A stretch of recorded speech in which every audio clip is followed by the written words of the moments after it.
जय माँ विंध्यवासिनी। आज हम आप लोगों को श्रीमद् देवी भागवत महात्म्य में भगवान विष्णु के कर्णमल से मधुकैटभ की उत्पत्ति के बारे में बताएंगे।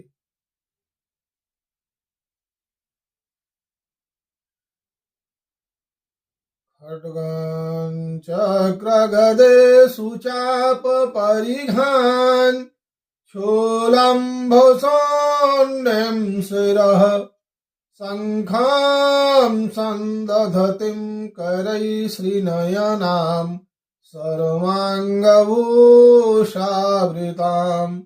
नीलाश्मद्युतिमाच्च पाददशकां सेवे महाकालिकां यामस्तौत्स्वपिते हरौ कमलजो हन्तुं मधुं कैटभम्। विन्ध्यसां विन्ध्यनिलयां विन्ध्यपर्वतवासिनीं योगिनीं योगमायां त्वां चण्डिकां प्रणमाम्यहम्। जय माँ दुर्गा जय माँ तारा दयामयी कल्याण करो। जय माँ दुर्गा जय माँ तारा दयामयी कल्याण करो। जय माँ दुर्गा जय माँ तारा दयामयी कल्याण करो। जय माँ विंध्यवासिनी। ऋषः ऊचुः सौम्य यच् त्वया प्रोक्तं सौरेर्युद्धं महार्णवे मधुकैटभयोः सार्धं पंचवर्षसहस्रकम्। ऋषिगण बोले, हे सौम्य, मधुकैटभ दो दानवों से भगवान विष्णु महासिंधु में 5000 वर्ष तक भयंकर युद्ध किया। इसके बारे में आप लोगों ने चर्चा किया था। कस्मात्तौ दानवो जाता तस्मिन् कारणवे जले महावीर्यौ दुराधर्षौ देवैरपि सुदुर्जयौ। वे असुर महावीर संपन्न, किसी से भी पराभूत न होने वाले तथा देवताओं से भी अपराजय रहने वाले 91वें जल में किस प्रकार उनका प्रादुर्भूत हुआ या वह किस प्रकार उत्पन्न हुए। कथम ताव सुरौ जातौ कथम च हरिणा हतौ तदा चक्षु महाप्राज्ञ चरितम परमाद्भुतम। वे असुर क्यों उत्पन्न हुए, भगवान विष्णु ने उनका वध क्यों किया। हे महामते, हम लोग यह अद्भुत परम आख्यान को सुनना चाहते हैं। हम लोग यह कथा सुनने के इच्छुक हैं और आप अधिक प्रसिद्ध वक्ता हैं, अतः हमारा और आपका संयोग दैवयोग से ही हुआ है।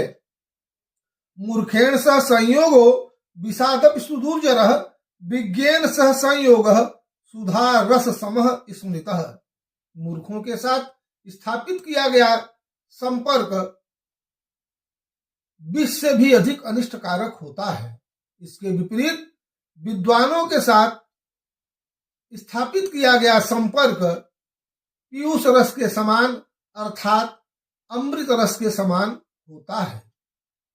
जीवन्ति पशवः सर्वे खादन्ति मेहयन्ति च जानन्ति विषयाकारं व्यवाय सुखम मदभूतम न तेषां सत्सज्ञानं विवेको न च मोक्षदः पशुभिस्ते समायज्ञेया येषां न श्रवणादरः। पशु भी जीवन यापन करते हैं, वे भी आहार को ग्रहण करते हैं, मल मूत्रादि आदि का विसर्जन करते हैं, किंतु और विषयायुक्त होकर के इंद्रिय जन सुखों का अनुभव करते हैं, लेकिन उन्हें अपने अच्छे बुरे का ज्ञान नहीं होता, न ही उनको मोक्ष प्राप्त करने वाला विवेक ही प्राप्त होता है। अतएव उत्तम बातों को श्रद्धा भाव से न सुनने वाले मनुष्यों को भी पशु के समान ही समझना चाहिए। मृग आदि पशु भी श्रवण सुख का आनंद लेते हैं। कान विहीन सर्प ध्वनि को सुन करके मंत्र मुक्त हो जाता है। पंचानाम इंद्रियाणाम वै शुभे श्रवण दर्शने श्रवणाद वस्तु विज्ञानम दर्शनाचित तरंजनम। पांचों ज्ञानेन्द्रियों में श्रवणेन्द्रिय और दर्शनेन्द्रिय दोनों ही शुभ होती हैं। सुनने से वस्तु का ज्ञान होता है और देखने से मनोरंजन प्राप्त होता है। श्रवणम त्रिविधम प्रोक्तम सात्विकम राजसम तथा तामसम च महाभाग सुज्ञोक्तम निश्चयान्वितम। श्रवण हे महाभाग, विद्वानों ने यह निर्धारित करके बताया है कि सात्विक, राजस, तामस भेदानुसार श्रवण 3 प्रकार का होता है। सात्विकम वेद शास्त्रादि साहित्यम चैव राजसम तामसम युद्धवार्ता च पर दोष प्रकाशनम। वेद शास्त्र का श्रवण, सात्विक, साहित्य का श्रवण राजस तथा युद्ध और किसी की निंदा का श्रवण तामस होता है। सात्विकम त्रिविधम प्रोक्तम प्रज्ञावद भीष्म पंडितैः उत्तमम मध्यमम चैव तथै वाधम मित युत। कहते हैं कि प्रज्ञावान पंडितों के द्वारा श्रवण के भी 3 भेद उत्तम, मध्यम और अधम बताए गए हैं। उत्तमम मोक्ष फलपदम स्वर्गदम मध्यमम तथा अधमम भोगदम प्रोक्तम निर्णीय विदितम बुधैः। उत्तम श्रवण की प्राप्ति मोक्ष कराने वाला होता है, मध्यम श्रवण स्वर्ग देने वाला तथा अधम श्रवण सुख भोग की उपलब्धि कराने वाला होता है। विद्वानों ने अच्छी तरीके से सोच समझकर ऐसा निर्धारण किया है।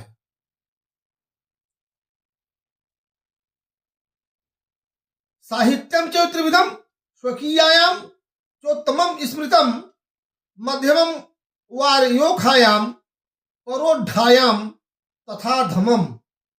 साहित्य के भी 3 प्रकार होता है।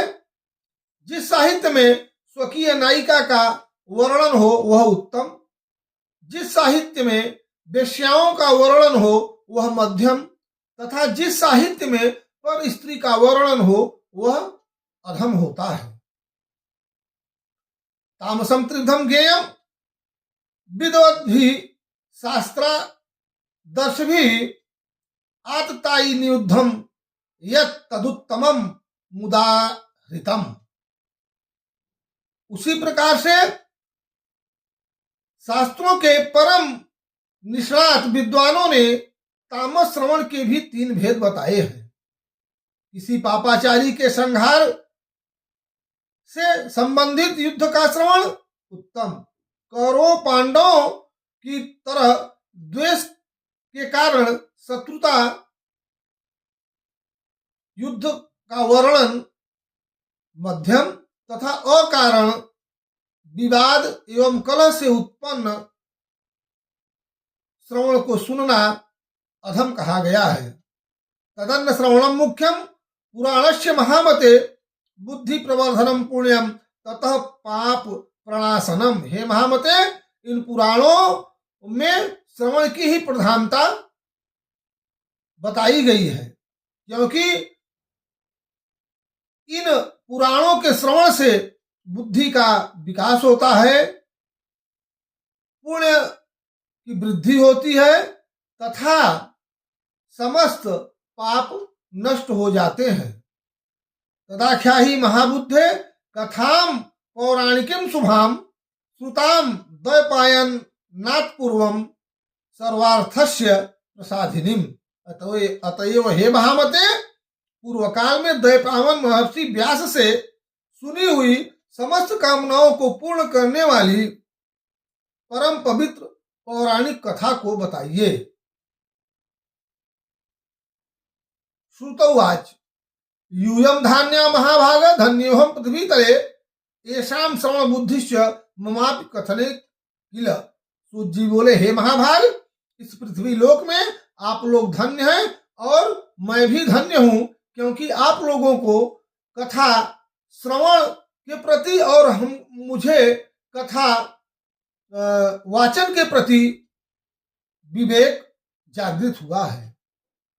पुरा चैकारण वे जाते विलीने भुवनत्रये शेष पर्यंक सुप्ते च देव देवे जनार्दने। पूर्व काल में प्रलयावस्था में जब तीनों लोग महाजल राशि में विलीन हो गए तथा भगवान विष्णु शेष शैया पर सो गए, विष्णु कर्ण मलोद्भूत दानवो मधुकैट भौ महाबलौ च दैत्यो विवृद्धौ सागरे जले। विष्णु भगवान विष्णु के कानों के मल से दो दैत्य मधु और कैटभ उत्पन्न हुए। ये महाबली दैत्य उस महासागर में बढ़ने लगे। वे दोनों दैत्य क्रीड़ा करते हुए उसी सागर में इधर उधर भ्रमण करते रहे। एक बार वे दोनों महाकाय विशाल शरीर वाले दोनों भाई विचार किया कि बिना किसी कारण कोई भी कार्य नहीं होता, यह एक सार्वत्रिक परंपरा है। अति विस्तार वाला बिना किसी आधार आधेयम तो बिनाधारम न तिष्ठत कथंचन आधाराधेय भावस्तु भाति नो चित्त गोचर। बिना किसी आधार के आधेय की सत्ता कदापि संभव नहीं है। अतः आधार आधेय का भाव हमारे मन में बार बार आता रहता है। को तिष्ठत जलम चेदम सुख रूपम सुविस्तरम केन सिष्टम कथम जातम मगना वावा जले स्थितौ। अति विस्तार वाला यह सुखद जल किस आधार पर स्थित है, इसका सृजन किसने किया, यह किस प्रकार उत्पन्न हुआ, इस जल में निमग्न हम लोग कैसे स्थित हैं। आवाम वा कथमुत्पन्न केन उत्पादिता बुभौ पितरौ प्रेत विज्ञानम नास्ति कामम तथा वयोः। हम दोनों कैसे पैदा हुए, हमें किसने उत्पन्न किया, हम दोनों के माता पिता कौन हैं, हमें इसका कोई भी ज्ञान नहीं है। आज इस वीडियो में इतनी ही कथा, आगे वीडियो में इसके आगे की कथा को बताएंगे। सभी लोग भक्तों की मनोकामना पूर्ण हो, समृद्ध रहें, स्वस्थ रहें, इसी कामना के साथ जय माँ दुर्गा, जय माँ तारा, दयामयी कल्याण करो। जय माँ दुर्गा, जय माँ तारा, दयामयी कल्याण करो। जय माँ दुर्गा, जय माँ तारा, दयामयी कल्याण करो। जय माँ विंध्यवासिनी।